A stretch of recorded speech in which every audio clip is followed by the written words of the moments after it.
Individuals, welcome to another episode of Clickbaity Political Thirst Trap. I am Benjamin Dixon, as always, joined by my two brothers from other mothers. Marcus Farrell, how you doing, man? You read my book? You read my book. Did you read my book? You read my book? What you doing reading my book, man? I am somebody. Hey, man, you are somebody.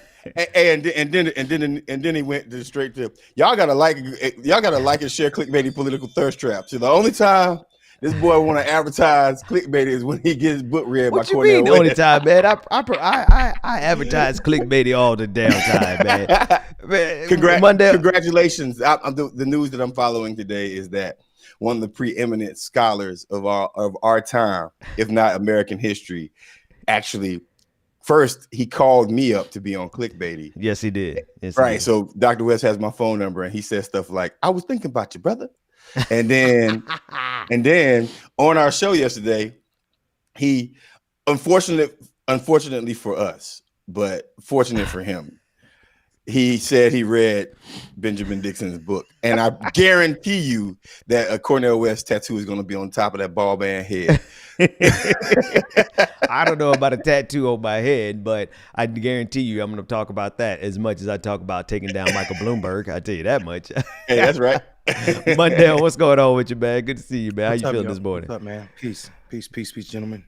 That's what's up. That's what's up. We followed a lot in the news. Good morning to everyone in the chat room across all the platforms. We got Tony over on Twitter. We got Wes over on Twitter. We got Keith over on Twitter. A lot of folks on Twitter. Hang on, let me retweet it on Twitter so we can get even more folks on Twitter. We got folks on Facebook and YouTube as always. Just good morning to all of you, all the folks on YouTube. We have 157 people already on YouTube. Hit that like, share, and subscribe button. We want to make sure that we get the word out. We had a great episode, man. Yesterday was dope. Like putting aside the fact that he said he read my book, and I'm gonna be talking about that the rest of my life probably. It's cool, you know. Dr. West is a brilliant ass dude, man. Like they don't make him like him that much. Like you don't see a lot of cats like that walking around here. I mean, you know, I typically have came on this show and just, you know, rage preached at people, right? But Dr. West, after watching the show, I watched yesterday's show 3 times. Oh wow! Yeah, no, and it was back to back. It was running throughout the day on my television while I was working. Got you. And man, that brother operates off of love, right? Yes, he does. Like, and that's hard to do with the atrocities that our enemies bring across us, right? So it's crazy because his critique of Barack Obama is a critique out of love. His critique out of the fascists is a critique out of love. I don't know how he manages that one though. I don't know how he does it either. But every single person, that man loves every single person that he comes across, and it's just super interesting having so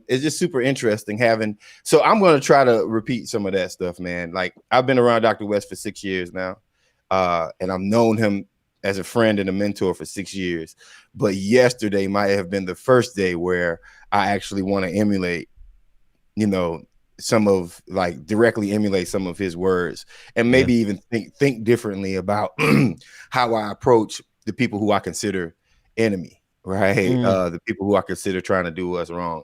Maybe if you approach with love, you swap more flies with honey than you do with anything else. I'm totally with the love. I'm totally with the love. I don't know where Dr. West stands on this, but I've learned over the years you got to be able to switch out of love to like fight mode in an instant. So I'm totally with the love, so long as I'm like stay on my toes, because these cats out here would try to take your kindness for weakness and use that to manipulate it. But notwithstanding that reality, Dr. West absolutely operates out of love. And you're right. Everything that he said yesterday could be traced back to compassion and empathy for another human being. So that's refreshing. Well, we also don't need to get it twisted that it's not like this blind love for hate. It's a love for oppressed people, or as he said it, chronically hated, chronically terrorized people. It's not, you know, it's his love seemed like a love for truth. and honesty. You know what I'm saying? Was this was his, this is where he came from with, like, when he said his conversation with Barack Obama took place. It was more about Barack was like, "Why are you on TV saying that about me?" Because it's the truth. So it's like his love is about truth, and I don't think everybody would call that love, simply because some people don't love the truth, and I do I That's do right. I do I do think that's the spirit of Malcolm X. And he mentioned Malcolm X a few times yesterday.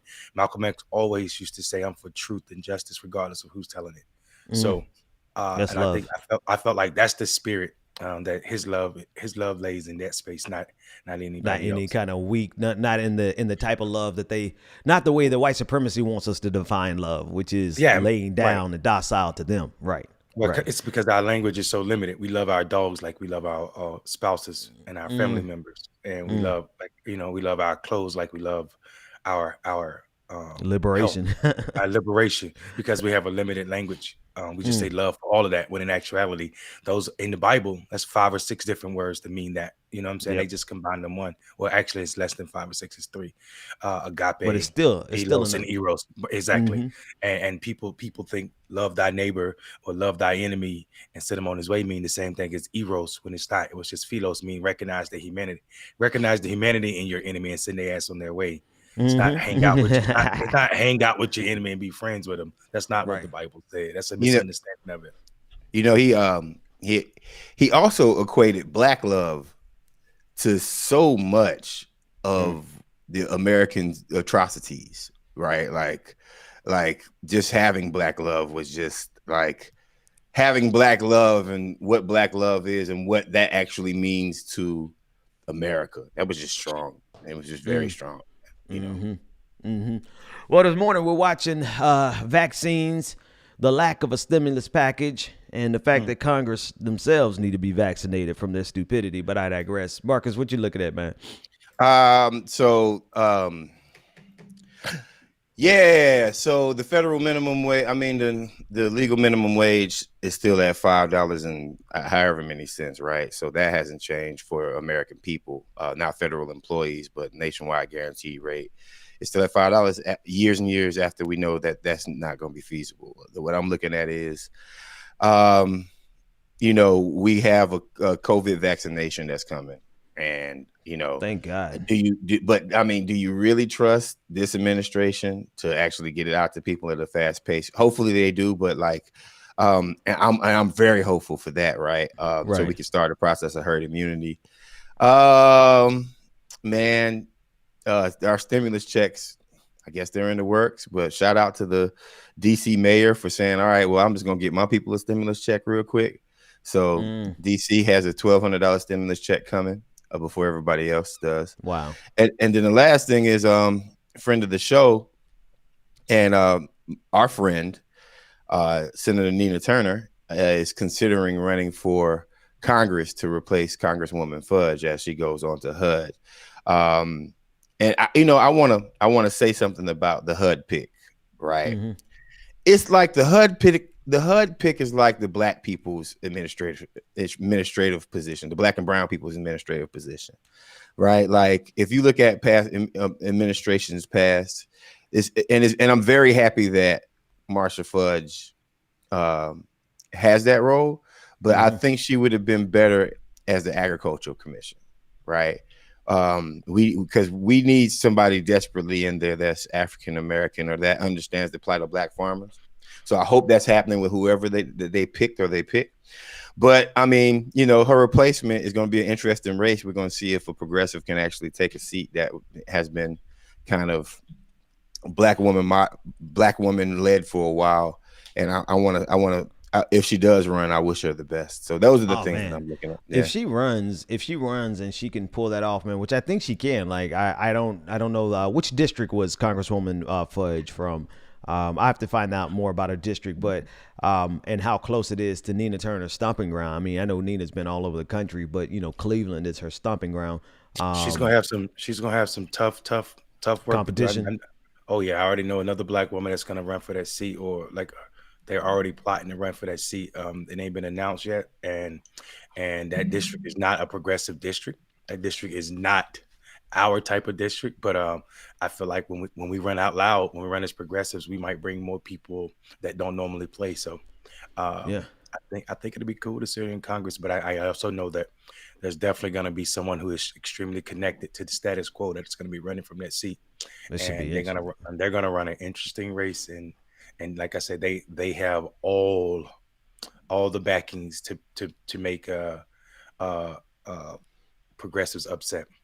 Well, it should be interesting. If she runs, if Nina, you got to think, and you're right, Mondale, because man, if you think about it, man, if Nina runs for that seat, you're gonna have the all the evil, hateful, spiteful like Democrats who hated. If you think they hated Bernie Sanders, let me tell you about the amount of hate that they have for Nina. Let's Turner. not Nina Turner. Let's not forget Senator Turner when she was Bernie's guest, Bernie's number one surrogate in 2016. And I was there. I was at the DNC when they didn't allow her to speak, right? So, and that wasn't that, and there was so many other people that were allowed to get on that stage that had been hypercritical of more than Nina has, and that's a hard thing to say, right? But the sheer fact that they kept of Hillary Clinton. Hillary Clinton and the DNC, right? Right. But they still, brought them folks up on stage. But for them to, I mean, hell, didn't Tulsi speak in 2016? That's a good question. I can't recall. Yeah. Well, but what I'm saying is, for them to even just be that petty, imagine if if you want to see a tripling down of of antics and money to make sure that someone stays out of Congress. Oh yeah, there she is. Tulsi Gabbard speaking at the 2016 DNC. Yep. You're right. Yeah. So there you go. You're right. And I was going to say, you when you started that sentence, I'm like, yeah, the very first thing that we're going to see from this race, if Nina jumps in it, are the hounds of hell from the Democratic Party that absolutely hate Nina Turner.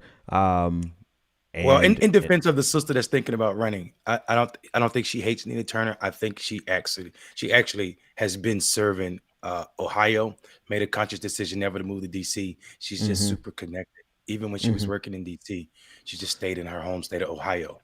Yeah. So I don't even know. Her politics. Her politics just ain't our politics. Who I mean, I don't know who she is, but I just know that the Democratic Party got a lot. They don't let go of grudges. The Democratic Party do not. Let go of grudges. We also they don't. We absolutely know that. I mean, and I think Bernie had a perfect statement. Someone asked him, a journalist asked him yesterday about Joe Biden's administration, his picks, and I mean, I think his answer was spot on. Like, he didn't expect it to be his administration or anybody like that. But I mean, we operate in a space of outside. Like we push back on the establishment, and I feel like that's our role as progressives. What happens though is, I feel like once people reach a certain plateau, they don't like outside anymore. They want to be inside. They want to be a part of those conversations. And I feel like it's listen, when you commit to being critical of your party, then you also commit to miss some of the meetings. They ain't gonna call you. You have to know that. You know what I'm saying? And some people don't like being outside after they get to a certain point. So it's hard to switch. It's hard to be outside and inside at the same time. That's why when they have meetings with progressive, it's called the inside outside meetings. And I'm okay with that. So when I go sit down and talk to the DNC as a part of the outside meeting, I go in there with the same fire that I have on this show. So I don't expect them ever to call me when they planning something, integral or sneaky, because I ain't gonna be a part of that conversation, because they know it's probably gonna get aired out as soon as I walk out. So I don't expect to be in their private calls, and I think more progressives need to be comfortable being on the outside, and I think it'll make us a stronger party. So I feel like, I feel like that was my critique after 2016. We were upset that the DNC was, doing what they did to Bernie in the general election. It's like his delegates, and I was like, listen, and I trained all the Bernie delegates at the 2016 DNC on relational organizing, community organizing, trying to teach them like, yo, if we're activists and we are really, really, we don't like the way the party's going, we need to organize around it. We need to organize our way into the party if that's where we want to be. So at the train, I saw a lot of people protesting, like because they weren't being, treated the same. And I'm like, that ain't how it works, really. And we just need to be honest about that. That ain't never been that way. Marcus, you about to jump in there? Nah, I agree. I agree with Mondale. Yeah. Mondale, I know a lot of people who went to that training too. A whole hell of a lot of people went to that training. It was a lot.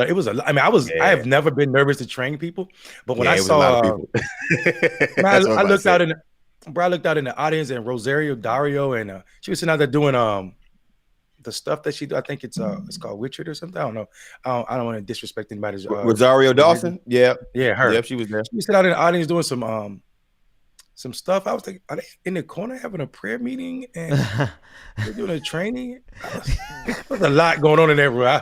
Bernie Della's got an interesting group of people. I love them. I mean, it was dope. It was the most diverse group of delegations. You were like, what the hell is this going on? Like, I don't even know what you saw. Yeah. Hey, who's the main character in Hunger Games? What's her name? Candace Everdeen? Katniss? But what's the actress's name? What was the actress's name? Yeah, she was on. Yeah, she was on the HBO show with all the white women and the mixed black girl killing. Hang on, somebody in the audience, Katniss. Somebody in the audience is gonna give us the full name. Go ahead though. Yeah, Jennifer Lawrence. That's it. So I met Rosario and Jennifer Lawrence at an event that Linda Sassour put on. I guess she was a part of it for Bernie, right, in 2016. And I was so excited about seeing Rosario that I didn't realize that Katniss was sitting right next to him. So I walked up to him. I was like, "Hey, Rosario, I love your work on Outkast album and this, that, and the other. Can I have a hug?" And Jennifer was like looking at me like, "You don't recognize me?" And I'm like, I'm like, "What? Hey, little white girl." Who's that? Wait. She did work on Outkast album? Rosario, hell yeah. The Love Below. The Love. What did she do on remember there? the woman at the beginning of the song, The Love Below? Yes, she did. That's what's her? wrong. What are you afraid of? The Love Below. I didn't know that was her. She stays alone, never sheds a single tear. That was Rosario. Man, see, thanks, brother. First, I'm an Outkast fan, so these are things that I have. I don't read no. That's some trivia. No, it's right. Stuff. It was Shailene Woodley. There you go. It wasn't Katniss. It was Shailene Woodley. Yes, thank you, Duck. And you're absolutely right. I looked down at her like I don't even know who you are. Who is she? Who is Shailene? Right, well, so I seen her on television, right? And it hit me later on that Rosario's friend was this woman, but Rosario, man, and Rosario was a Jedi recently in The Mandalorian. Oh, that's right. I haven't watched any Mandalorian yet. Oh, y'all, you gotta watch The Mandalorian, man. Mandalorian is hidden. I think I'll say this right here: the last 2 episodes of Mandalorian was better than the last 4 movies from Star Wars itself. Well, I could believe that. I could believe that. The most recent movies, I mean, I like them, but most everybody didn't like them. So, I just give everybody the benefit of the doubt. Maybe they're right and I'm wrong. I actually like the last Star Wars, but from all indication, the ones on TV, on the ones on HBO are made better. Is it HBO? Where do you even watch The Mandalorian? Plus. Disney Plus, one of them systems. It's the only reason I got it. Oh yeah, that, and I could watch Mulan without Eddie Murphy. You like Mulan without Eddie Murphy? It was dope. Oh, okay. I mean, but I sort of figured that. You mean they didn't have? Is it Mushu? What is that the name? Mushu was not in the live action. Well, that's weird. Well, I mean, he had a major role in the show. They wrote the brother out. Yeah, bro. Well, I actually did the same thing. Went and got Disney Plus so I can watch Mulan, and then I heard about all of the atrocities and where Disney filmed it at and who they were supporting. They on the bottom and all the critics, they supporting damn the ethnic cleansing of Muslims in China. And I was like, ain't this a bitch? Look at me supporting these dumbass bastards. So I ain't watched a single damn show on Disney Plus because of that. I was like, I mean, if anybody, I didn't watch like, Mulan. damn, I watched everything else on Disney without Disney fucking up. I watched everything else on Disney Plus, but I didn't watch Mulan. I just didn't get I didn't get around to it, to be honest with you. But it worked out good because of everything that you were talking about, Mondale. Yeah, I watched it. But I watched everything else. Found out about it, and I was like, damn. I got Disney Plus to watch all of the X-Men cartoons from the 90s. I'll be honest with you, that's why I got it. So I don't X-Men ain't do nothing.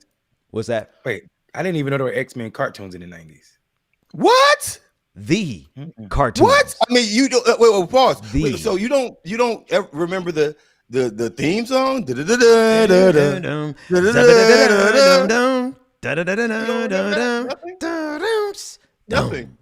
Nothing. Jean Grey, Jean. You don't remember Wolverine's fucking Jean? I love you so much, Jean Grey. You don't remember Wolverine? Wait, somebody said that in a cartoon? Yeah. You don't remember long hair? You don't remember long hair Storm?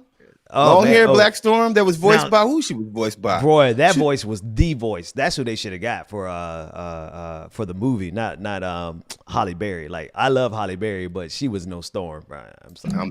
I'm sorry. Halle Berry was all right with me. Bro, if you have not seen, I'm gonna be honest with you. If you have not seen X-Men cartoon animated series from the 90s, I haven't watched any of this new stuff. I'm talking about when Magneto was a G. Magneto was just straight out there. Like, they had to cut scenes because at the end of the day, what he did to those people killed them.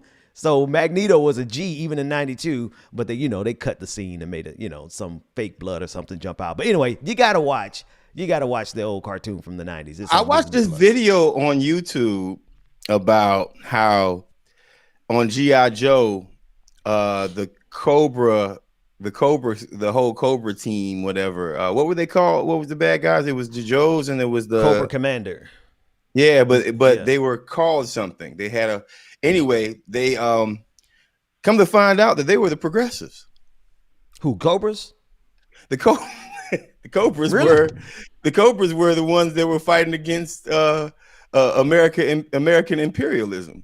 You think so? I gotta go back and watch that. Yeah, we need to check that out. We could have a longer conversation. Like, I'm sure it's American, but are they really progressive, or were they just anti-American imperialism? Because you can have your own version of imperialism. You call them Antifa? No, Antifa. No, they had they actually ran a commercial where they were like, we're gonna pay our people a living wage, and we're gonna give free health care. We're gonna give health care to all of our employees. I gotta see that. Who joined Cobra? Don't get me wrong, because I don't give a damn about this. The bad guys had health care. I don't give a damn about these fictionalized versions of America being so great and perfect. So if Cobra Kai is where we're supposed to be, then I go over there to Cobra. Not Cobra Kai, but good Cobra Commander. Somebody said anybody born after 1990, I apologize for these old men taking over the show. I don't know what they're talking about. Cobra Kai, Cobra G.I. Joe. Bro, they still remaking our stuff. Turtles, Master Splinter. Listen, with all due respect for people born after the 90s, with all due respect to every one of you born out of the 90s, right? Because I don't want no beef. I don't want no beef with no Zoomers, but y'all generation of filmmakers are just remaking our stuff. Transformers was a remake. What else they do? Everything they do. Mulan was a remake. The Lion King is a remake. Everything is a remake. So I don't know anything new that is like. But that's all right, because hopefully coming to America will bridge the gap between the Generation X and Generation Y and Generation Now. Yeah. We're going to talk about it. I mean, we don't have to, because I really don't care. We're going to talk about any politics today, because as far as I'm concerned, we talk about it enough. This is good for me. I mean, there's a lot of politics to talk about. We could talk about the Supreme Court rejecting Republicans, the Pennsylvania Republic. That was massive. That was beautiful. That was massive. I asked this on the show last night. Should we put any stock in the fact that these institutions are actually performing the way they should, because they could have just as easily gone the other direction if they so choose to, because they are political actors. What do you think? I think we saw America's fragile democracy get tested, with the maniac in charge of it, or in charge of the executive branch, thinking he's in charge of the entire democracy, all three branches. I should say four, because mainstream media is definitely a branch of it's definitely a branch of the government. So what I will say is, it's 15,000 elected officials in this country, right? And one of them almost destroyed the entire damn experiment called the United States. What we saw, though, is the other checks and balances, minus the United States Senate, play their role. We watched it happen in real time. But for the House, but for federal judges, even judges that he appointed, we would be in trouble. So what I learned was, federal judges' appointment may be beyond the Supreme Court, may be the most important thing, part of our democracy. But because I mean, like, if these people didn't believe in judicial presidents, we might be in a whole lot of trouble, bro. If folks truly just wanted to go down this Trump land. So thank God these judges believe in the institutions and the benches they sit on, because we could have been in a lot of trouble. So Marcus, what do we even do about this, though? Because to me, it's like what Mondale has said is absolutely true, right? Thank goodness they believe in the institutions more than they do Trump. But that doesn't mean that there ain't a day coming where they believe in whoever the Trump is of 2050 more than they believe in the institution. So why do we turn a blind, not us personally, but America in general, turn a blind eye to these oncoming problems? We know it's going to eventually, inevitably be a problem. Demographics is on our side.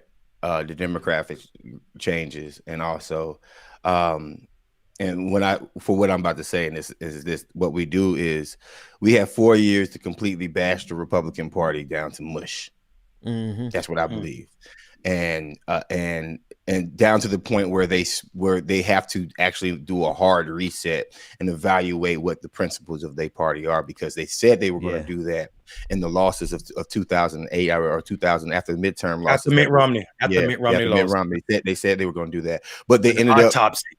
Yeah, but that autopsy ended up only proving that they needed to talk to Black people more. They just could not find it in their hearts to do that, to talk to people of color more. Their whole autopsy basically said we have to do better with people of color, and they were like, "You mean we got to work with the N words? No, we're good." So. And where I'm going with this is by bashing them and smushing them into complete obliteration. One thing Trump did good, programmatically. Yeah. One thing that he did good was he stacked the courts on a level that we've never seen as Americans, right? Joe Biden and his administration have to take that model and then multiply times 5. Like, there shouldn't be a single position.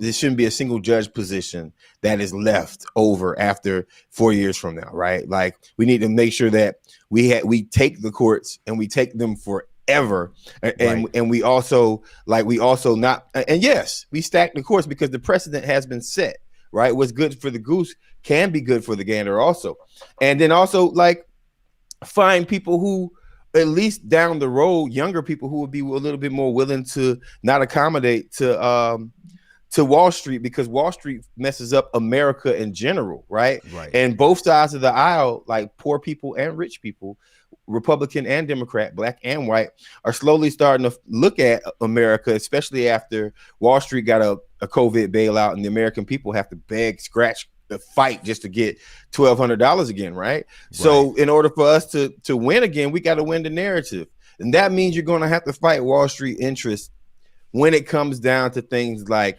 minimum wage, when it comes down to things like COVID relief, when it comes down to things that actually help or hurt the American people in a realistic aspect. So therefore, how we win is we win the hearts of the American people as a Democratic Party. We have to win the hearts of the American people, and we have ample opportunity to do it. I just hope we're not stifled by, there's literally a Wall Street firm that just all got jobs in the administration, right? And a whole firm. They took all of the top dogs from one firm and put them in the administration, and they're going to be dealing with our money now, right? But so some decisions have to be made where it's like, okay, we need to get people who actually have a fundamental understanding of the plight of American people to win the heart of Americans from now on, to maybe take some of those racist Trump voters and Trump voters who are just like, I gotta be a Republican, but yeah, I still don't have my stimulus check. How come Trump didn't get it for me? Is it the Democrats' fault? Right? We got to win. I mean, it's a basic political premise, right? You got to win the hearts and minds of people, and doing that and working with Wall Street is a really tough thing to do. So, like, figure out a way to check Wall Street and stack the federal courts, man. Got to do it. Got to do it. Go ahead, man. So I think I don't believe it's possible to win the hearts of majority of these folk. Like, I think the folk that are over there are over there. I don't think people change. Like, people's hearts don't change. So Marcus, in that case, is we're gonna flip roles. I'm gonna be the pessimist and he's gonna be the optimist. So I'm gonna let him roll that way. I just think people are who they are, and when they show you believe them. I do think he's onto something about the nasty nature of Wall Street and how it's historically had a play in the destruction of this country for their selfish gain. Proof of concept, or proof of my thought, is the fact that Wall Street is at all-time highs right now, and America is at an all-time high with hunger. You know what I'm saying? Americans are hungrier now than they've been since the Great Depression. There are more Americans without food security than since the Great Depression. While we're touting, by we, I mean the president is touting how much how much money Wall Street has, and people need to forget. People need to, like, don't ever tell me how good the economy doing because of Wall Street. Wall Street has never been representative of America. That's a few folk in a you know what I'm saying? That's a select group of folk, and they don't represent this entire country. So it doing well has nothing to say about America's economy, and people need to stop that. That's the thing. Watch this though. When Biden comes in, because here's the thing. Like, by every performance indicator, key performance indicator that it matters to Republicans, Barack Obama was a successful president, but they won't ever say that, right? And now, as Joe Biden gets ready to go back in, we're going to look at these same performance metrics that aren't really applicable to regular Americans, right? How the Dow Jones is doing don't affect real people. I'm sorry. I mean, they might be real human beings, but most of us don't even know, like, what are we talking about? Like, how do I get into the Dow Jones? How do I meet him? Where I meet him at, right? That's where the majority of them, like, I've heard of it, but do I actually have some investment somewhere to actually benefit from that? Nah. But that's the metric that we use in this country every single day as a gauge of how this country is doing. And yet it is so disconnected from the real lives of most Americans. It's pathetic. I know Dow Jones. I went to high school with that nigga. You went to that nigga was wild in high school, bro. That nigga. You remember when we skipped school that day, dog? You know what I'm talking about? And he was like, "Yo, come over to the Dow Jones house. Things moving up and down." Bro, if you ask the right person, I guarantee you get that answer. He said things moving up and down. That was a good double entendre right there. That was a good double entendre. I'm just saying, like, for real, you hit the nail on the head. I'll let you go, my nail. My one point I wanted to make to what Ben just said is, like, we consistently are fooled, but since I am playing the optimist role today, the advent of the internet and the advent of the checks, like, I don't think there's ever been a time period in American history where the social uninsider check is so powerful than right now, right? All of these people have Twitter accounts, and here's the funny part about it. I hung out with Ariel Jones. She was one of the communication heads for Bernie Sanders in 2016, and I went in. They had a little office, and they had an office specifically dedicated to Twitter, and I got to see what happened. And this is 8 years ago, right? 4 years ago. And on Twitter, there's so many people that are responding to you that, you know, you'll get your feelings hurt if a lot of people like start saying the same kind of thing, right? So I think the checks and balances of social media and the checks and balances of people still willing to go to the streets is going to catch up with an administration that has an organic love, any organic love for Wall Street. It's going to get called out. It didn't happen with Obama because two things.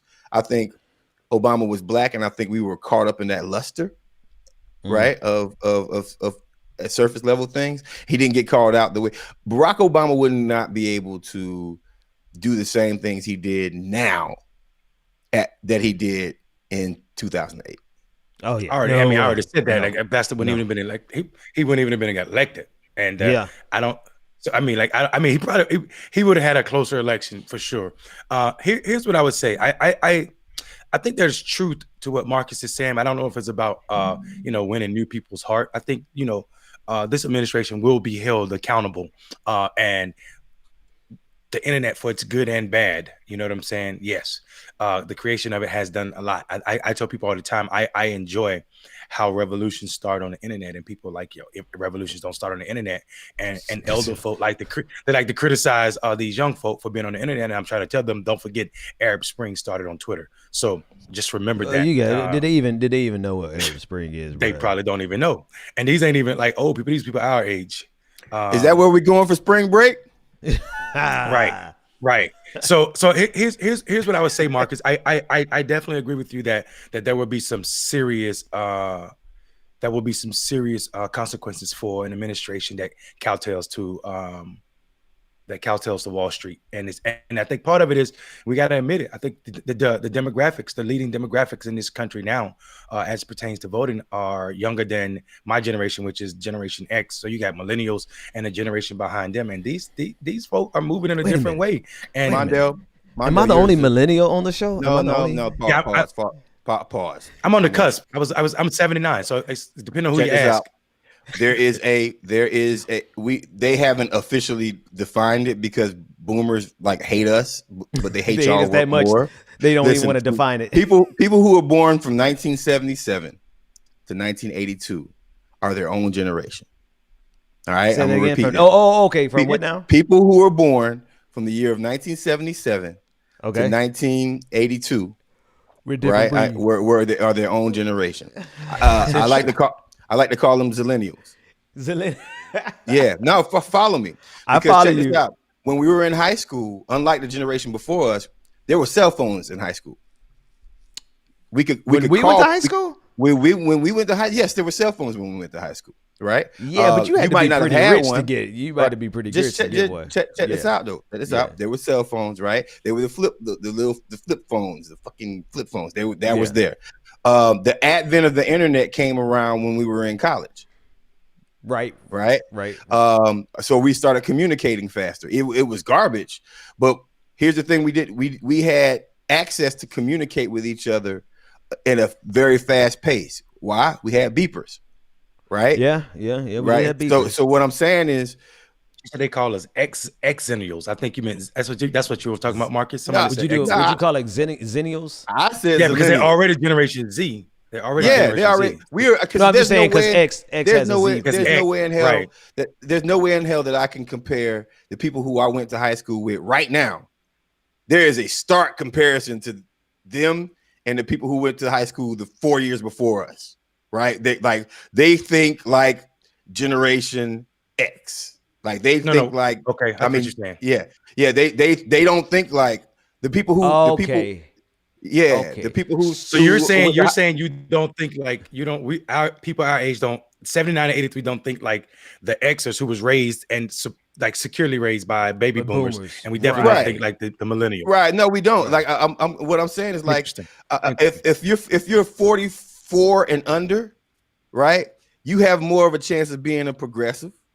Right now, I'm talking about if you're 44 today, right? If you're a 43-year-old today, you might have more of a understanding of of a Bernie Sanders, right? Of a Somebody said the AOL generation. The AOL generation. We the dial-up generation. We are the. That is hilarious. We're the Matrix generation. I mean, but guess what? Guess what? Though we communicated. Like I was in a chat room talking to people, right? Like the people, like my older cousins had no earthly idea. That's right. You've got mail, right? Hey, bro, Richard in the chat room said, "Nah, if you were born before '84, you're not a millennial." I mean, well, that's just. That's not wrong. That's actually factually wrong. Actually, that's factually wrong and also ethos-wise wrong. Yeah. Absolutely, it is. You're absolutely right, Marcus. I like you, Rich. Thanks for always tuning in, brother. But actually, it says if you're born in 1980, you are a millennial. So, So I understand the cusp, and then people need to also understand that these breaks aren't as clean as people want to make them. I mean, this is, so yeah. Richard said, "Why'd I put him on the?" Said, no, don't put him on the screen like that. Right? We like to have factual information, even in the chat room. Go ahead. It's a different time period, man. Like if you were from 82 to 77, when you became into your teenage years, there was technology that could make us communicate with each other at a very fast pace, right? Yeah. And you got to think about the internet boom. The internet boom came around when we were either in our late, like from 9 to like 20. Right, like we were a part. We were a part of that. We're a part of the development of it. Yeah. So the first time when I heard about developments in China or things like that in the early 2000s, that was different from the people that were ahead of me who had no idea what world news was. Right. Yeah, I remember those flip phones from not flip phones, but Nextel chirp phones. Remember how the Nextel used to talk to somebody instantly? They back. The military grade now, you can run over them with a crane and they won't crush. They use them for like work sites and stuff like that. So I mean, like it's common knowledge that Generation X has been defined by popular media and also researchers as 1965 to 1980. So I hear what you're saying, Marcus, and being at the beginning of a generation and the end of a generation puts you more in line with than the people at the beginning of your generation and the end of their generation. Right. You know, that makes what you're saying makes a lot of sense to me. I hear what you're saying. The technological advances. I'm actually closer in my thinking to my brothers who were, 2 years younger than me, or 3 years younger than me than I am my sisters who are 9 years older, and my brothers were 9 years older than me. Mondale, dare I say they're more closer than thinking to you. See, that's what I'm saying. Yeah, you see what I'm saying? Because because there's technological advances that, all right, so they were kids when a lot of this technology we were like smart thinking sort of teenagers, like, oh, cell phone. We could figure this shit out. Bro, let me call somebody real quick. Hey, dog, check this out. I'm in my car talking to you. I'm driving down the highway right now talking to you. I swear to God, dog, look, man, I'm on Appalachian Parkway right now, dog. Check it out. You hear cars? Okay, hold on, homeboy. You hear cars? But now you got to give it to those innovators, the D boys back in the day who had the big brick phones, the leather bags. The phones about this size, remember them? Now they were real innovators back in the day. Somebody said they don't believe that 1980 is millennial, but so let me pull it up on your screen. Here's a breakdown. That's fine. You got the greatest generation from 1901 to 1924. You got the silent generation 1925, 1945. That's when my parents were born. 1946. Boomers. My parents were boomers, right? 65 to 79 is Generation X. 80 I don't to just 95. be talking, yo. I don't just be talking. Right. Tell them, big. And dare I say it? I'm a nappy-headed nerd. Hey, and dare I say it? From 95 to like 2000. Put the thing back up. Okay, hang on. Yeah, dare I say it? I think like 95 to 2008 was his own generation. Like, and maybe this is surrounded by like scientists or just what white folks were doing, but I'm just thinking about like, okay, there was a generation that was born into gangster rap, right? Yeah. Hey, Marcus. What? Brock H00 on Twitter said he remembered doing codes on his pager. That 4, the 3, and the 7s, the 2 7s, and the 0. 4 3 7 7 0. Yeah. So, hello. Hey, come on, bro. I see you. Aging yourself. Y'all young folk will never know about the pages. What blew my mind is when I joined the Marine Corps, it was I left high school a semester early, right? Went to the Marine Corps, and when I was my first duty station was Japan. Japan technology was super stupid. So when I got over there, everybody already had cell phones. I'm talking about like small cell phones, and I'm like, I was blown away. And then they also had their pagers were just flat like credit cards, and numbers would run across them, like across the front. It was like crazy. Literally, it was just a credit card size thing, and the number would run across the screen. And I was like, we are not advanced. We are not advanced in America. Like, man. I mean, that was a culture shock for me. I mean, and also like if we talk about this politically, right? Like there was always, I mean, if you think about it, even the boomers had their radicals, right? Matter of fact, to be a radical at the boomer age means you were a Panther, means you were hardcore, right? Like but I mean, there had to be somebody to usher that feeling into the 2000s, right? All these kids now think that, all these kids now think that they're doing something that's so goddamn hippity hoppity generate put up your pants. I mean, there's actually a lineage. There's a lineage to your anger, right? Mm-hmm. There's a lineage to this is some bullshit and we're gonna change it. The problem is that these boomers taught their kids that hard work will make you come up. But what happened was the Cosby generation decided to keep all that money to themselves and not pass any skill sets or jobs or money on to their children, right? Or opportunities. Yeah. Case in point, before this year, maybe before 4 years ago, you'll find the head of an urban league or the head of the NAACP or the head of and I'm talking about black neighborhoods, but it might even happen in white neighborhoods too, or your congressman or your mayor. Why are you 75 years old taking up all the space and the money? If you're the head of the urban league and you're making $200,000 a year, that means you could hire 4 young people and pay them $50,000 a year. Oh, you ain't gonna go ahead and retire, bro. Like, just retire, right? So back when I was 19, 20 years old, I was saying that to people that, well, man, why don't you give me a job? We ain't got no money. How much money you make? 200,000. So you can't find 25,000 for me to just work a little tiny job in your building? That is what I mean. He gotta buy that house. Especially when you charge the community $1 million to be there. People don't know that. In order for there to be an urban league in your community, somebody's got to raise $1 million. Right. And you raise that. Think about how many people you can hire with that $1 million instead of putting it into this. But let me it's funny y'all should say this, man, because quite honestly, it is. I'm a member of the urban league. But it's not. If that problem exists in the black community, and it does, y'all got to see what these white boys out here doing, man. These cats out here taking down $3, $4, $5, $6 million a year by their lonesome and won't lift up a goddamn finger to put money into anybody else's hands. But here's the pushback on that.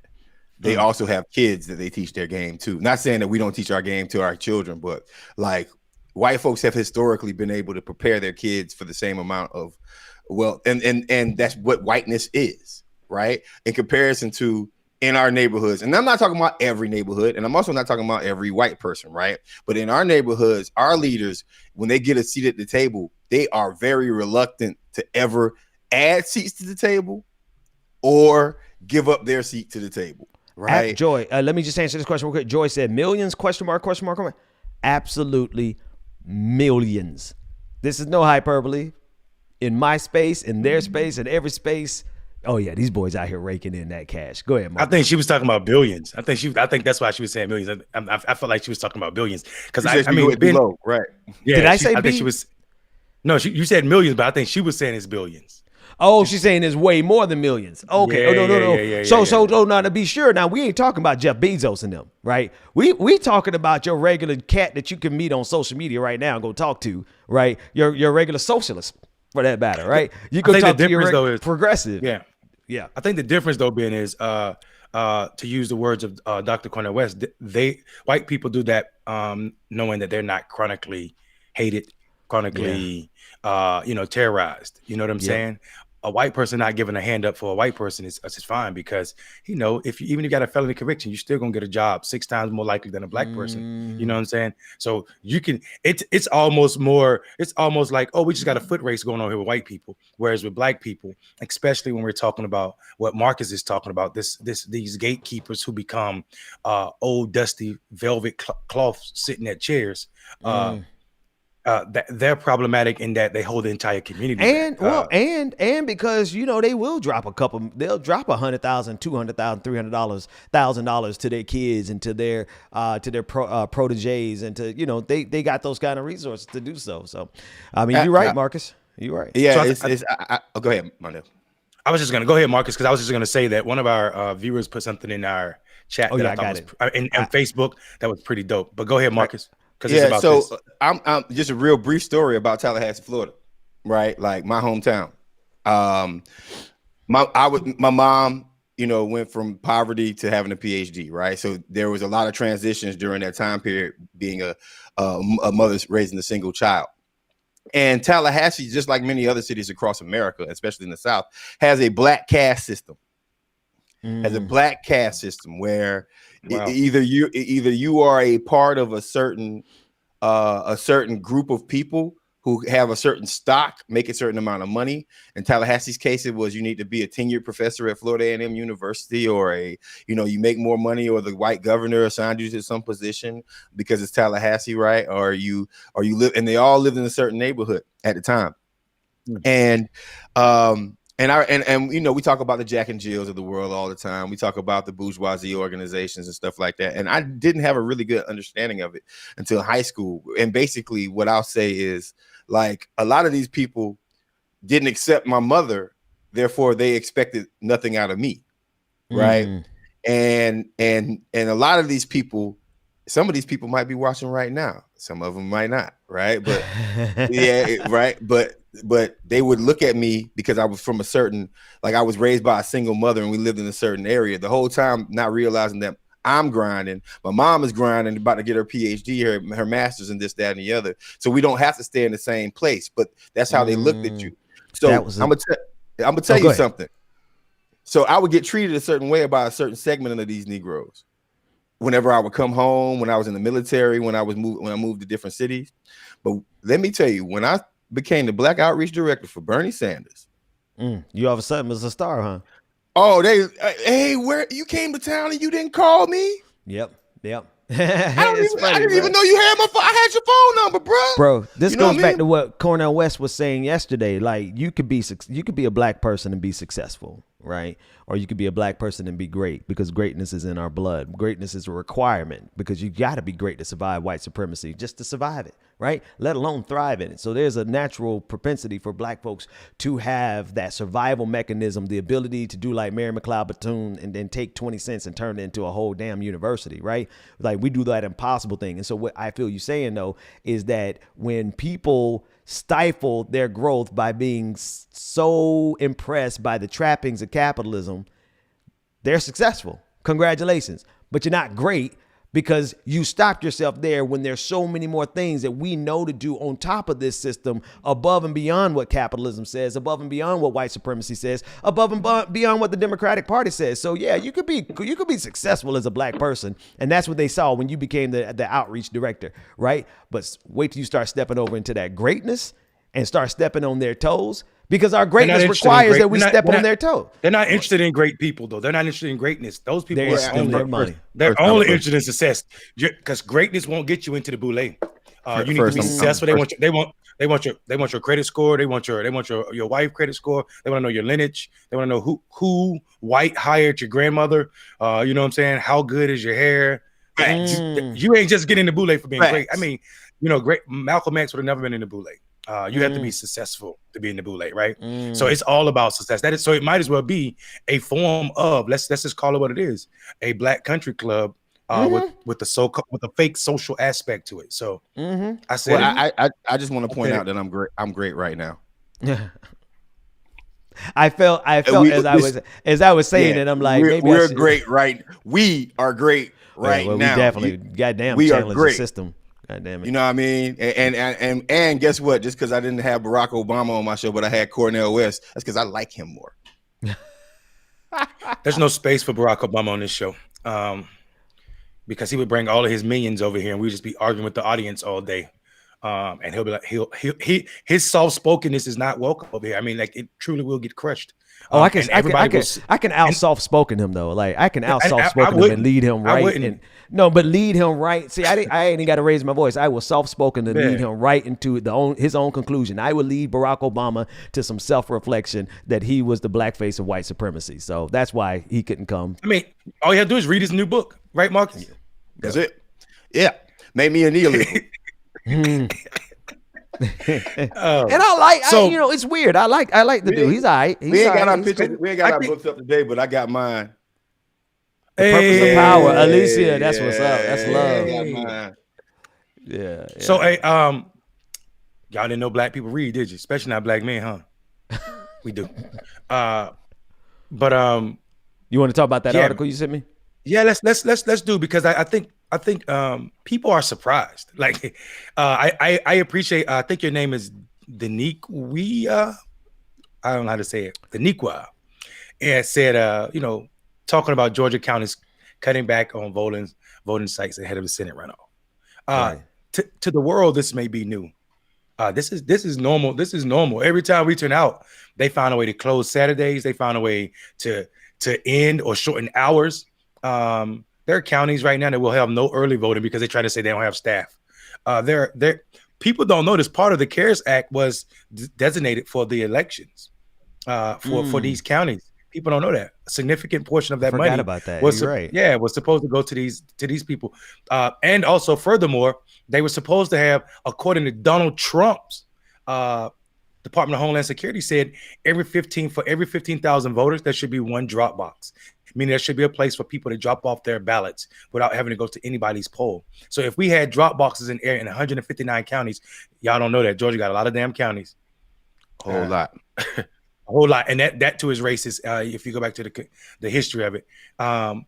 So yeah, I mean, all of this is rooted in racism that we're used to as black voters. So I this article is shocking to the white conscience, but black folk been dealing with this forever. We've always seen. This is why we don't vote on Saturday often that much. They saw too many black people turning out. This is why they closed Sundays, because the sold to the poll thing was changing elections, and that affects their outcome.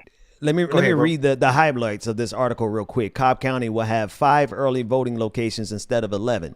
Wow, they cut that in half. Cobb County is a very large county, right next to Fulton County, which is the greater Atlanta area. Advocates in a letter Monday warned the poll closures occurring in many black and Latino communities. County officials said that they don't have the resources to staff the 11 polling sites. That's BS. Yeah. Hey, Mondale Ben, I'm gonna put my former chief of staff, the NGP hat on real quick. Okay. And I'm gonna say like this right here.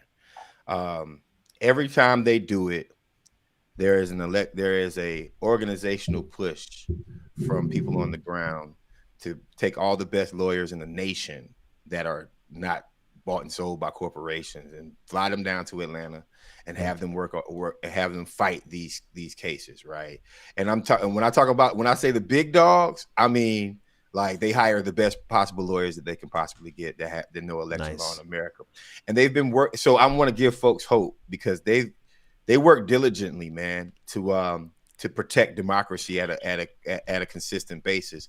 But to touch on something that Mondale just said, me reading this article after knowing all the fuckery that happened in the past, 6 years, 7 years, and especially the last 4 years since I've been working in Georgia, it's just so normalized to me at this point, right? Whiteness, as Mondale says, whiteness and white supremacy will rear its head electorally and after elections, no matter what we do, because don't get it wrong, Outkast and 21 Savage and hip hop comes out of Georgia a lot, but so does the most blatant modern racism at the same exact time, right? Mm-hmm. And it's this push and pull where we get one advancement they take a step forward, we take 2 steps back. They take 1 step forward, we take 3 steps. You know, like it's always a comparison. So understand something. When they purge voters, they tried it blatantly then. All right. So we can't keep doing that because these lawyers have knocked us down and created precedent. So we can't keep doing that. So what's the next thing we can do? Oh, we can close polling locations. So they tried that. And most of the time they lose, right? But sometimes they win because they can go county by county and do that, right? So understand that this is a fight that we can win, and the best people are on it. But this is just an attempt to keep the black folk. So yes, Brian Kemp is fighting against Trump to overturn the election results, but basically because it's like, hey, we got a different way we do this down here. We don't have to do it like that. We can win this a whole other way that there's nothing that anyone can do about it. Right. We could steal it. We could steal it by closing down these polling locations. We don't have to steal it going through these courts. We don't have to overturn democracy, Donald Trump, to steal democracy. Let us show you how to do it. And so Donald Trump has just lost. I love that. One person in the chat room said Cobb County doesn't have the resources. Yeah, right. I mean, seriously, Cobb County, they got money in Cobb County. The fact that they would just come out here and say that the county officials said they don't have the resources. Cobb County, y'all know how many people y'all done pulled over just for no? I mean, y'all got enough in just tickets to pay for all more this. than that. Understand something. The one of the most expensive sports complexes in America is located in Cobb County. That's the Braves Stadium.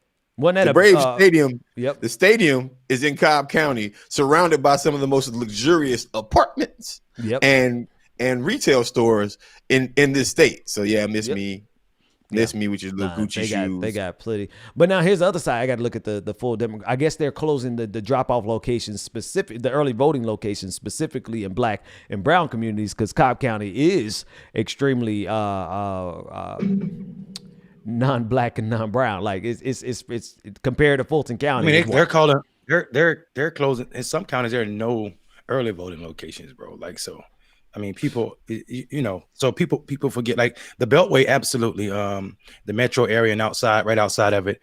But then there are other black parts of this state that will be affected by these closures in a worse way because, first of all, these are rural voters, less access in general, and it's just sad. I think people. Here's the excitement for me. I seen a poll from Cornell Beltram that said that we are. What was that? It was me, probably. That was you. Okay, all right. So I seen a quote from Cornell Beltram that said that the excitement to participate in this this runoff for black voters was higher than it was for the general election. What that says is you better know that if black folk know what about black folk, white folk know about black folk, and they're gonna do everything they can. If they can't stop the excitement, they can stop the access. Right. And that's what's happening right now. We can't kill their attitude. We can't kill their spirit. We can't kill their mood and their determination to show y'all that Georgia's been blue. Y'all just haven't been invested in it. So what we'll do is we'll kill Georgia's election system. We can't give Donald Trump Georgia because that's too blatant. But what we can do is prevent the Senate from ever being the same way. Right. Exactly. And that's what's happening right now. Sure. Hey, take a couple seconds and follow what Deuce said. I guess that's not Deuce. How would you pronounce that? All right, I'm just gonna call it Deuce. He said, "Give these brothers Deuce. Don't you? Yeah. Okay. Anyway, I'll leave it alone. Give these brothers their likes. Hit that MF and like button. Do that. We're gonna take a couple seconds here and do a station identification break. You can find me on Twitter at Benjamin. Matter of fact, where are we normally have our things at the bottom? Let me put our Twitter handles back at the bottom. You can find me on Twitter at Benjamin P. Dixon, and you can find me on Instagram at Benjamin_P_Diction. Marcus, tell everybody where to find you at. You can check out my website, www.marcusfarrell.com. You can go to Marcus for America on Instagram and Twitter, Old Man Politic on Twitch, and Marcus Farrell on Facebook. That's what's up. Mundell Robinson on Twitter. I am Mundell on Instagram and Mundell Robinson on Facebook, and Black Male Voter Project everywhere. Deus. Yeah, like Deus Max. Okay. Rich L because he said don't call him Richard. Rich L said, man, y'all just say commentators, because he said we stay messing up people's name in the comment section. Hey, listen, I don't know whether to read y'all names as human beings or users, like 857-296-X25, right? So I don't know. Y'all just get some John Smith and some Sheilas and some Tanishas and some standard black names like I could pronounce Shaniqua. But all these other things, man, I don't even know what y'all got going on here. His mama called him Clay. I'm gonna call him Clay. I'm gonna call him Clay. If a man wants to be called Muhammad Ali, I'm gonna call him Muhammad Ali. Aha! Aha!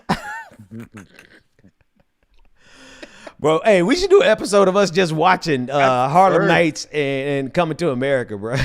I watched. I met Martin Luther King. I met Dr. Martin Luther King. He never met Martin Luther King. First, somebody called me a black leprechaun in the chat room. Wow!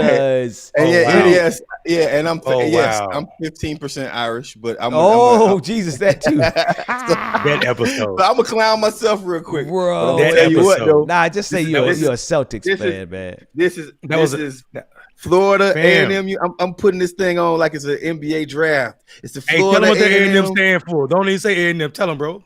Agricultural and Mechanical University. Florida Agricultural and Mechanical University. I'm trying to find that. Comment. High Hills. I'm trying to find that comment. How long ago was that? The highest of High Hills. FAMU 1887. Land grant. Oh, let's go. Land grant. I don't know about the land grant schools. Come on now. Listen, that's where. You don't know nothing about the land grant schools. Them 1800s. It was FAMC, right? In the early 1900s, like BCC was, but 100 years afterwards. Do you guys know who played the first historical black football game? Which two schools? No, I don't. Who? It was a Grambling Livingstone College versus Johnson C. Smith. Johnson C. Smith? Oh, okay. Versus Livingstone College. I went to Johnson C. Smith offered me a marching band scholarship, but I turned it down because Bethune-Cookman came through and offered me a better scholarship. So I was like, you know what? I can't stand this guy. Hey, but no, in full transparency though, Johnson C. Smith came to our homecoming, Bethune-Cookman homecoming in 1998. And that was the year I had turned down their scholarship and I went to Bethune-Cookman. And I just felt some kind of way because Johnson C. Smith came to our homecoming in Daytona Beach and molly-whopped our asses like never. I mean, the football team and the marching band stomped us. So I guess that's what I get for taking. Yeah, Livingstone we have zero. Well, we're better now. But when I was in school, we had no football program. It was like we were 0-90. We lost 4 or 5 seasons in a row, bro. But our basketball program, trumpet, bananas. Bananas. Oh yeah, okay. I honestly, somebody said in '98 they were in 5th grade. Well, people get old. I can't stand people. You're gonna get old too. I always love it when young people are like, oh man, you old. What's that? The correct response, what do old folks say? Keep living. Keep living. Boy, keep living, and you're going to realize you're going to come across, because something happens at around 25. I don't want to discourage anybody, but somewhere around 25, when you haven't met all your goals and you haven't hit, you ain't balling like everybody on Instagram telling you should be balling. Thank God I didn't have Instagram. Even though they ain't balling themselves. That yacht is rented. Hey, it's that ratchet. It's that ratchet anxiety, right? Ratchet anxiety. It's ratchet anxiety, like you see everything because we're so commercialized as Americans right now that you want everything ratchet. First, you want your education, then you want to have gold teeth, then you want to like at 25. Now check this out: at 25 years old, and you're not a rapper, but you want the gold teeth, you want the brand new fancy charger or whatever, Marcus. right? Yep. Don't forget the tattoo on the face. Oh, you want the tattoo? Yeah, teardrop. Yeah, you want the teardrop tattoo. You want your college degree. You want to be accepted to law school. You want to make sure that you have a house. All by the age of 25. All by the age of 25, bro. It's ratchet anxiety, and I can't wait for you young folks. And you want to be the object of desire in your community, whatever that said community is, right? You want to be the star. You want all the stuff that internet and television told you should have by 25. Guess what? We are well past that depression stage, that stage of being upset that we weren't successful by the standards of white supremacy and capitalism. Yeah, there was moments. You still got to go through that. So there was moments in my life where I just accepted accepted that I'm broke and don't have any cool clothes. And I've accepted that, right? I'm not there anymore, but there's been many moments in my life where like, I'm poor. I'm going to sleep in the back of this car, and hopefully the cops don't give me a ticket while I'm knocked out. That has happened. Now, this is I would give Generation Z this. I don't know about millennials, but I'm gonna say I'm gonna tell you Z. Z don't give a f. Z don't care about none of your like. Of course, you got some Instagrammers that are Generation Z, but you got TikTokers who are like f them Instagrammers, the cornball ass capitalists. Like Generation Z ain't having it. So shout out to them. I here's what I say about that's the generation behind millennials, right? Yes. Yeah. That is the closest thing to the Matrix. They took the right pill. It's like they don't. All of them are on a different wavelength. I'm nervous about generalizations, but that generation just seemed so much freer than I was. They don't care about what nobody's got to say about them. I mean, they're so free. They buy clothes that look like they were. Never mind. Yeah, but we about to clown them a little bit. Hold on. Roast them. I mean, they're not above roasting now. We can still roast it. No, but seriously, I mean, like these kids are like mentally freer than I think my generation was, for real. And I don't know where that comes from, but their grasp from us, who they are. Yeah, maybe, but I mean, their grasp of who they are came so early, and like Ben said, ours came after that midlife crisis, and we realized that success is not how white people defined it. You know what I'm saying? Right. We went through that. These kids especially capitalism, but it's like these kids was born ready. And I'm not saying kids in a derogatory term. I'm just saying that folk that have lived they call us old folks. Yeah. So fuck that. They're kids. I mean, if you think about it, our generation was didn't grow up watch Tom and Jerry. Yeah, our generation was pressured. Our generation was pressured by Generation X to do things with imaginary money, right? Like, so like y'all need to come up and do this, that, and the other, but y'all ain't giving us like I didn't have. Where's my money? Like, where's my inheritance? So what happened was this is very interesting. What happened is we had kids, and we went through 2 phases with these children, and this is what I'm finding out. The first phase was we want to do it like our parents, and then we realized, no, that ain't gonna work. Exactly, bro. Yeah, that ain't gonna work. And so the next phase came. Well, you know what? Be you, dog. Do you, right? And let me tell you why we're poor. Because your granddad had money and he took it to his grave. So right, you know what I mean? Or he didn't teach me that skill set that he had. Right now, there's a whole generation of people who know that their mama didn't get an opportunity, know that their dad didn't get an opportunity, so they're perfectly comfortable with saying screw everybody, ain't nobody helping this entire system, screw this whole entire system because nobody's helping me. So shout out to that generation. And in defense of these kids, the comment that Ben just posted about if you're over 40, people call you old. In defense of them, when I was 20, if you were 40, I called you old too. Yeah, so, absolutely. So I ain't knocking them. I just didn't know 40 was coming so damn fast. I just didn't know. Nobody warned me that it was coming. I was 25, people, and then I was 40. I swear to God skipped me. He like, oh, you're so smart. I'm skipping you 15 years. Like, I don't want to do that. Bro, don't skip grades. Don't skip me years. Why do you think, man? I am literally trying to hold on to every single second of my kids, man, because I know not just because I'm gonna miss them when they older and then they're gonna be grown and they ain't gonna play games with me, but also because that means that I got older. That means that I'm probably like when they get out of high school, man, I'm gonna be damn near 58, 60 years old, man. I had kids late. Yeah, well, I mean, Well, when you gonna have kids? Never, boy. I had a vasectomy at 23. Oh, you done? You ain't playing. I ain't done. I ain't even start. I didn't even run the race. I didn't even run the race. Vasectomies are reversible, man. They reversible, bro. Not this late in the game. That's 17, 18 years ago. There ain't nothing reversing about that. You said you cannot go on tour of this country for serving your Absolutely country and leaving seeds all the way around the globe. I feel like I skipped everything, but I'm gonna tell you something. I did feel like life was going very fast from 25 to 40 until 2020. And then 2020 came, and it was the slowest, fastest year I ever been through in my life. Like this year has been slow as hell and fast. No, I hate when parents our age about our kids think I'm cool. Tam, your kids do not think you're cool. Nah, I've seen the interactions. They think you their mom. Yeah, and you might be a cool parent, but you're not. They don't. think you're cool. They'll actually think you like at the end of the day, you're still like, oh my God, I can't believe that's my parent. And the minute you go on TikTok and do a dance, they're gonna show you how uncool you are. Like, Mom, did you really just do that? Like, they don't think you're cool. They think you're a cool parent. You know what helps? Parents though? get it twisted. I'm gonna be honest with you. What helps me on the cool radar with my kids is the fact that this generation, I guess they're alpha. I was looking at that sheet. This new generation is called Generation Alpha. All right, cool, whatever. What generation is that? That's kids that are born after 2010.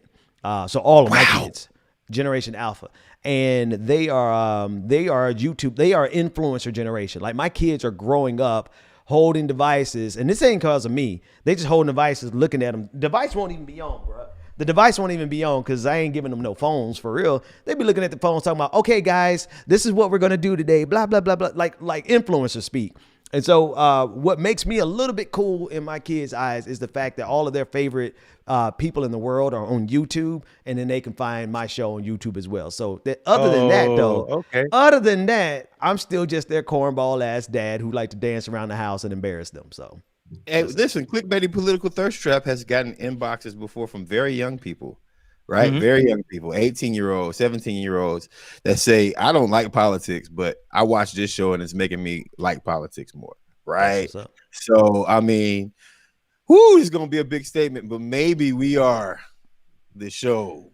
Don't say that shit. Let's just do it. Let's just be it. You can't say it. Don't say it. You can never say that you're a show for we should not be said. But okay, I know this. I know this when we start evolving and start bringing in some more because I want to bring music in on the show, man. I want to bring. I have to talk to YouTube about the copyrights and whatnot. You said you're a singing group, ain't you? Huh? Insane. You said you're a singing group, ain't you? What movie is it? Oh, 5 Heartbeats, nights baby. Like this. Yes, I wish. Raindrops would fall. No. What's the song? What was the song? What song did they sing when the cops stopped when they were arrested? They were so sad. Come on, y'all. They were so damn sad. What were they singing when they got arrested by the cops? Was it Nights Like This? No, it wasn't that one. The audience will tell us.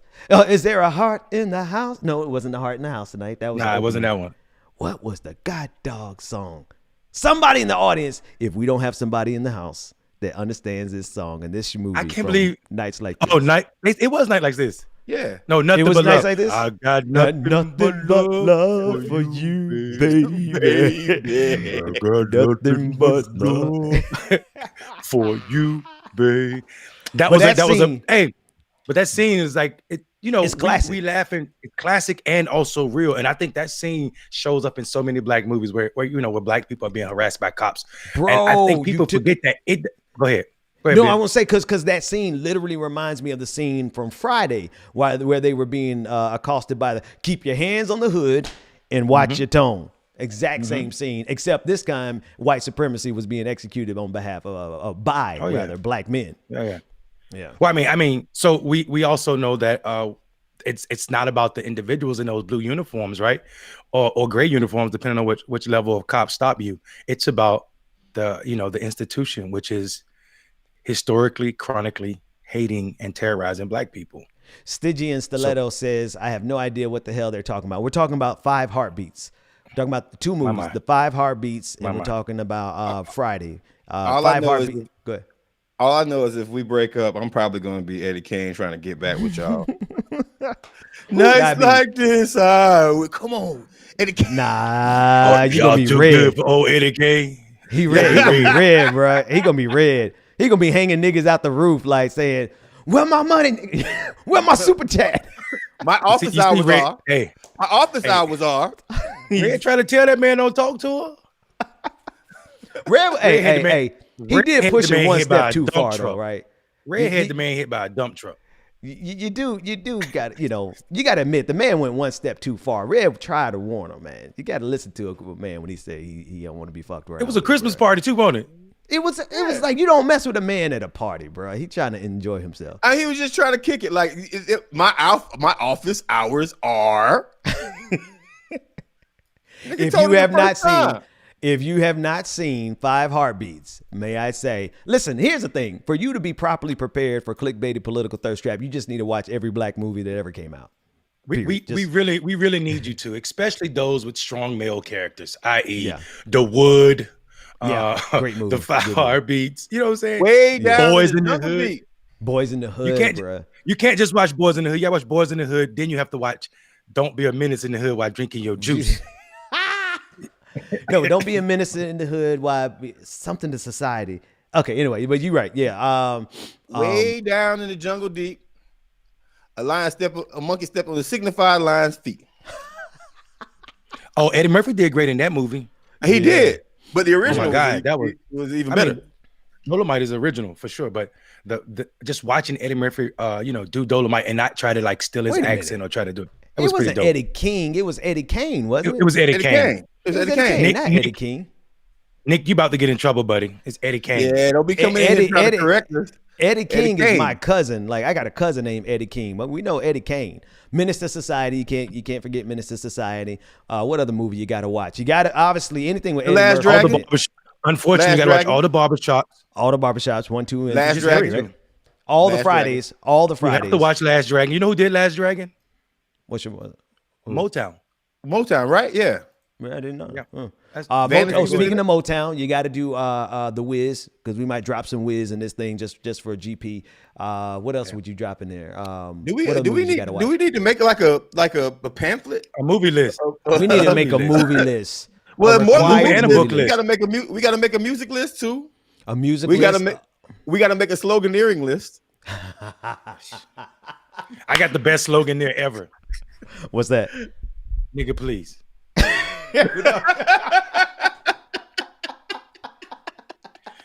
And also, we gotta teach some of our viewers, like when black people say it again. Don't say it again. Don't say it again. That's an invitation to get your ass. Oh no! Say it again means something. No! Especially if it comes like this, say it again. Say it one more time. No. See, if somebody say it one more time or say it again, you better be listening like you were listening to Red. Red tried to tell that man. He tried to tell my business hours are from 9 to 5. Say it again. Say it again. Say what now? I say half baked. What'd you say? Half baked. If we don't put that on the list, Half if we don't put half baked on the list, then we kind of missing out. Now, because I want to talk to Samson. Take you to the moon like that bitch. Bruh, here's a movie. It's not a black movie, but because of the lead character in it, it is to me. I think it's required. Pulp Fiction. There's too many scenes of Samuel L. Jackson spitting like I'm just gonna drop like, was I talking to you? Any of the memes that come from Pulp Fiction are classic for black people. You just need to watch that for. You just need to watch that for clickbaity, but I think there's too many black people to be like, wait, what you mean? But like, I think you're absolutely right because Pulp Fiction is one of the best movies, and I don't rock that much with what's the thief's name? Is Tarantino? Is Tarantino and Spike Lee still beefing? I don't rock with him. School Days. You gotta watch School Days to watch this. Oh, you gotta watch all the Spike Lee. Unfortunately, you have to watch all the Spike Lee movies. Unfortunately, that's what we want. Spike Lee get on my nerves, but his bro. Wait a minute. Wait. You got the lines. Oh, somebody said Pulp Fiction is a stretch. No, the lines from Samuel L. Jackson run deep in every from that movie. Run deep through every. Watch how many times we bring it up. It's gonna be in here because it's just that's one taste. That's one tasty burger. Yeah, come on, man. Come on. Which one are you talking about? The McRoyale? No, the McDowell's, bro. The McDowell's burger. No. I know. I shipped the gears. You know, a quarter pounder. A quarter pounder in England is not called a quarter pounder. It's called a McRoyale. That was from Pulp Fiction. Listen, folks. We're not talking about every single Eddie Murphy Someone movie. Said I don't care Does about that count? Ghost No, Dad. Tyrone. No, Ghost Tyrone. Dad is cute, right? I'll watch that in Tyrone. my Disney Dad collection. But my kids are going to bed. I'm talking about all the Eddie Murphy films that your kids got to go to bed on, and the comedy stand up, right? And his stand ups. Yeah, you can't get about Raw, bro. You can't.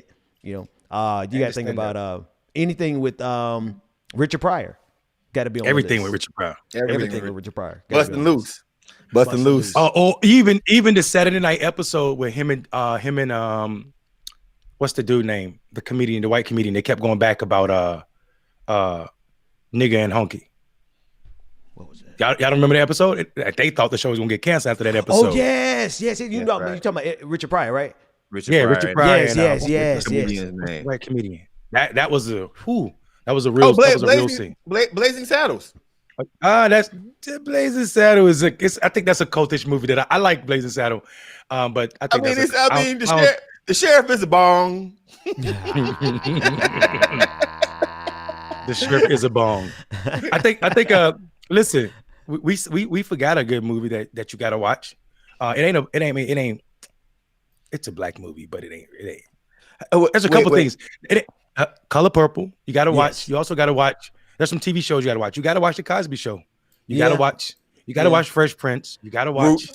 Roots. You got to know. You got to know who Stefan Urkel is. You got to know who Stefan Urkel is. Yes. Yeah. Yes. And you got to understand why them suggesting Eddie Winslow and Laura should be married in a Lifetime movie is just like we just can't have that. That's just who said that?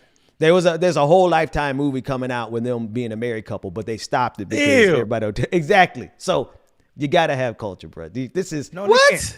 Y'all didn't hear about that? They try to have them.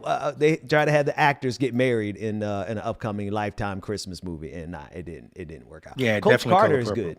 Coach Carter is good. Oh my God, yeah, Coach Carter's good. All of Denzel Glory, you got to watch Glory. Oh my God. Hey, I tell you what, Trap Squad, while y'all watching this, if one of y'all have the time, go back through this episode. New Jack City. Put the list together for us. Put the list together for us and inbox us on Instagram or and Twitter. We will share. Oh yes, okay. Sit your ass down before I make change. A couple things. New Jack City got to be in there. Different that line World, was the best line ever, bro. Different World got to be in there. Living Single got to be on there. Martin got to be on there. The Steve Harvey Show got to be on there because if you don't like Steve Harvey now, Steve Harvey Show was Fresh Prince got to be on there. It's just so much. It's just there's so many keys to black culture, man. It is the Jeffersons. Come on, like we go back. Oh my God, Fred Sanford, son. But you know what? You know what does not have to be on any of our lists. Baby. What's that? You know what does not have to be on our list? Anything Barack from Obama. Perry. Oh. No, that's not true. That's not true. I went Marcus on this one. Hey, listen, I'm gonna tell you why. I'm just clowning. I know. I'm not. You talk about. I'm dead. You talk about a mob that's gonna get you. Blaine, you from the black church. You really trying to get. Oh, I fight that fight all the time, but I fight the black church all the time. I ain't worried about my Tyler Perry. With him anyway. Come on now. Tyler Perry make too much goddamn money to make such mediocre stuff. Here's what I would say. Here's what I would say. I would say. Go ahead. Go ahead, Marcus. No, I just my issue with Tyler Perry has been corrected, right? That was his template was the same from all the way from his live plays to his first 4 movies, and that was pretty light skin or pretty medium skin black girl gets done wrong by a super dark skinned man, and also and then gets saved by super sexy famous light skinned guy who and meanwhile Muddeer hates everybody.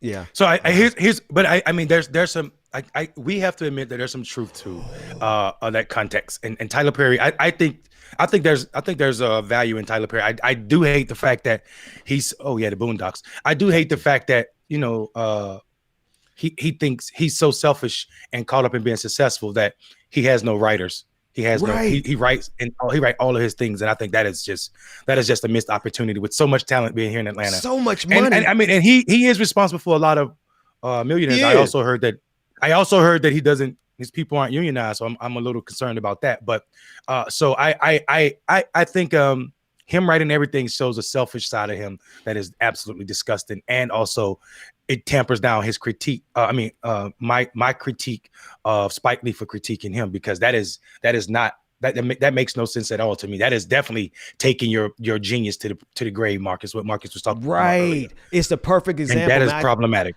I think it is a perfect example of what you said, Marcus. It is like if you a billionaire, bro, break off $1 million and get some of the dopest writers in the country to actually help you turn Tyler Perry Studios into something that's going to be more than a dead ass empty museum in about 20 years, fam. Like, I'm gonna be honest with you, at the rate that Tyler Perry is going, and don't get me wrong, if Tyler Perry said he wanted to throw $1 million at us, I'd be like, hey, cool, let's do this. But it probably would end bad, because I know the truth. The truth is that he's more worried about his bottom line than hiring writers, man. Like Well, I that mean, studio, look at Sisters, look at the Oval. This stuff is beyond mediocre, coming from a person who has enough resources to be the greatest. That's the difference between success and greatness that Dr. West was talking about yesterday. Yeah, I think that's the prime. He's hiring people right now. Like, to his credit, he is hiring. He's hiring writers. He took the criticism. So when I said before, I was complaining about him to a point, and then like I think after the Boondocks episode of his house. He heard it. I think he might have heard it and he might have switched up. You know what I mean? Plus, you just can't be in Atlanta and then have that kind of capitalistic culture about yourself. Can I be in Atlanta and have that much hate for Tyler Perry? Yes. Okay, good. I'm in a good city then, because I just don't. I don't rock with nobody hates you like your hometown. Okay, it's hard to be a prophet at home. So here's what I would say. I think overall the net of Tyler Perry is good. I think Tyler Perry net's good. I can lean accept on that. me. Yeah, Absolutely. Lean on me. Yeah. There's so many movies, and I think we made the mistake of starting to name them because we can easily forget one. I mean, we didn't say the Car Wash. Oh yeah, we didn't say Car Wash. You know what I'm saying? I'll put this up here. Left is Best said it. I'm thinking he's talking about Tyler Perry. He's still super talented. I would say Tyler Perry capitalized on and he monetized that survival skill set from the Black community. And he weaponized that thing all the way to the top of his industry. And to that end, I salute him, because it is so difficult to come from homelessness to being a billionaire in America. It's damn near impossible. But he showed how you could use that Black ingenuity to survive white supremacy to do it. So I salute him for that. I don't know if Steve Harvey too was homeless at 34. So I wonder if there's a you know, I think that'd be interesting to study, like how people that become super successful after, you know, being homeless, how they, you know, try to hoard because of, you know, like the scarcity mentality. Is it heightened because I wonder, and I'm not trying to make a pathology in people that were homeless. I just think never mind. Steve Harvey's just a selfish motherfucker. so is Tyler Perry. It's okay to like people and not like their work. And I think that's my thing with Tyler Perry. I like him. I do like, I like how he has been willing to grow. Right. Okay. I like his work. Hate him. Yeah, but I don't like his work, and I don't like his work like that. He said I don't like his work, and I don't like my mother loved Madea, so I think that's how I got it. But listen, full transparency, I was the bootleg man back in the day, so I helped Tyler Perry get famous, and he helped me make some. Oh, you were the bootleg man? Oh my God, I sold so many copies of the Madea plays. Wait. Has it been longer than 7 years? But it's like 20 years ago, bro. Okay, cool. Go ahead. All right, you talk about statutory. It's statute of limitations. I gotta make sure. This ain't Vlad TV. We ain't trying to put niggas in jail. No. Trust me. Vlad called the record label like, Vlad called everything you got going. Y'all know Ben sold stuff illegally. Boy, I was the bootleg man back in the day. I bought me a DVD. Now, this is how long ago it is. Somebody want to press charges on me. It was when you used to have to go and buy a DVD burner because they wasn't coming in your computers custom. You had to go and buy one. And they don't even sell DVD burners in your computers now. When I talk about, ain't nobody been dealing with DVDs. So this is back in DVD day. That was a technology that died quick as hell. CDs? That shit died quick as hell. If you think they came out 77, 79 or something like that. 91, it got really, really popular in 91. It got mass. Just gone. Yeah. It was a dumb technology anyway, if you think about it. I remember selling CDs out of my trunk. As a matter of fact, quick story. So you was a bootleg man too? No, I was selling my rap CDs. Oh, you selling your own? Okay. Yeah, I was selling. I was the guy. I sold some of my own albums too. And then hold on. Wait. Did I just hear about a challenge? See, I don't know about challenge either. Challenge. That was a Black movie. That was challenge. Was that? I just heard it. Go ahead. That was the movie. That was Cosby Show. That was a challenge dance movie. That was a tap dancing scene in Bill Cosby. I thought that was the Gregory Hines. Gregory Hines. You know what? They probably took it from Gregory Hines. You're right. Because they did go back and do it in the Cosby Show. You're right. Yeah. Hey, Ben. Spit your verse, Marcus. Spit your verse, and I'll be the judge. Oh no! I'm not a lyricist like that. I'm a producer. So when I say I put out my albums, it was music that I produced. Yeah. Oh, okay. You know what I'm saying? I'll judge now. I'll be up here. I mean, now I got flow, but I definitely will not sit up here and try to drop no bars. That's for you and Mundell, you and Marcus. Go for it, fellas. You give me 2 bars. Ben, give me 2 bars. Marcus, give me 2 bars. And I'm gonna give y'all 2 bars. I'll pull up a beat and give you 2 bars of a beat I made. Yeah, I want to hear the beat. Shit, let me see. Play Oh no, you know what? It's on my wife. beat. I will bring one tomorrow. It's on my wife's and then I'll rap tomorrow. How about that? Yeah. I wanted to hear the challenge, boy. Hey, but I will say this right here. So one of my partners by the name of Fahim Najim was selling CDs at the same time as me, and he made a song called "I'm Fucked Up."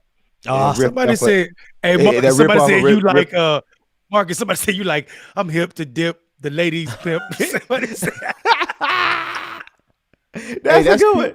That's cute. I like that's a hell of a verse. That's a hell of a verse. That too. That's cute till I rap. But they're right. Finish. Hey, Marcus, somebody already knew who you were talking about. Go ahead and finish that story. Yeah. So somebody already knew. Yeah. So I was selling CDs out of the trunk with a guy by the name of Fahim. T-Pain. In Tallahassee. Yeah. Tallahassee Pain. And my dog ended up getting signed by what's your boy name? I'm locked up. Akon. Yeah, and he got big. But the irony of it is Tallahassee is one of those cities where you have to like move to get big because you cannot do it there, right? So shout out to T-Pain, shout out to Fahim, shout out to Hey man, you ever in touch with him anymore? I've spoken to him a couple times. Okay. I'm actually more in touch with his mom and his dad than anybody else. But people hate on T-Pain. If you don't understand T-Pain's talent, you should go to YouTube and watch his Tiny Desk series on NPR. I didn't even realize the brother could sing for real. The brother he was sitting down killing notes that John Legend can't hit on best days. He's a better singer than he is rapper. Without the auto-tune. If you look at him during if type in T-Pain national anthem. When he's MD Spencer says, look like Ben and Marcus were both street hustlers and y'all still hustling just in another way today. I would say, on a scale of 10 being the hustlers of the hustlers, I give myself a 6. I used to make it. I put it like this. I always knew how to get it. I always knew how to come up if I had to. Hold on. You said you a hustle. Street hustle is different. So, because hustle means a couple things. Hustle. That's why I said 6 out of 10. Yeah. Go ahead. I mean, but were you a hustle? Like you know how to make that man? Because our generation also use hustle. Like, do the hustle. I mean, you got 4 or 5 gigs or 4 or 5 incomes, ways of coming in, money coming in, and then street hustle mean you participate in the underground economy. That's why I said. Well, no, just to the extent that I was the bootleg man. That was my foray into it. Yeah. Gotcha. I was never the D-boy. I knew all the D-boys, right? Gotcha. The D-boys, you got to be good on that. You got to know the D-boys in every community you in. You should. I was more of just a survivor that finally figured out his shit. Like I didn't really know what the hell I was doing until I got into politics. There was a 8-year period of my life where I was rapping, selling weed, drinking, trying to actually have sex with everything that ran across me. So yeah, I would be very honest. But now I've changed my ways. I got into politics and I'm more intersectional. Yeah. And you know what I mean? It is what it is. I mean, in terms of like, but you gotta know there's so many lessons. There's so much to pick up off the streets, like whether you got to choose how you participate in it to be sure. But it's just lessons that you learn as a black person on the streets in this country, like on any level, whatever environment you in. I don't care if you're on the streets. I don't care if you're in school. I don't care if you in corporate America. Being a black person in corporate America has a unique set of lessons that you don't get just being any other thing. Like your position in society requires a level of hustle that other people I don't think have to experience. Yeah, if first off, if you go to a HBCU, there's a high likelihood that you're in the hood anyway. That's why you got to know everybody in the hood. They were designed to be that way, right? They were supposed to be education centers for communities, our community. So that's why they most of they are. So. All right, fellas, we are at the 10:10 mark. I know we got a whole list of things that we got to get to things. Anything else y'all want to say? Anybody want the last word? Or y'all want to just call it and we'll see everybody in the morning? Y'all take care of people you love, man. Y'all take care of people you love. It's important. It's important. Just take care of people you love. Take care. I got one. I got one too. I want to add on to that. Man, just love. Learn how to love, right? Learn how to accept being loved and learn how to give out the same amount of love, if not more. But because a lot of people have a very hard time with just accepting being loved. by anyone, friends, family, or anyone. So accept the love that's given to you. That's love. That's love. And with that, we will see everyone. Hang on. We got a little, we got a super chat before we left. Let me put this on the screen. We don't want to miss it. Learning. And this is Aaron Lee said, learning a lot every show. Love and support to you all. The hashtag TFIP, which is the future is progressive. Millennial, grew up poor, ASD and class have been my struggle. Progressive, neurodiversity. Thanks so much for that super chat. That said, we'll see everybody tomorrow. Take care, folks.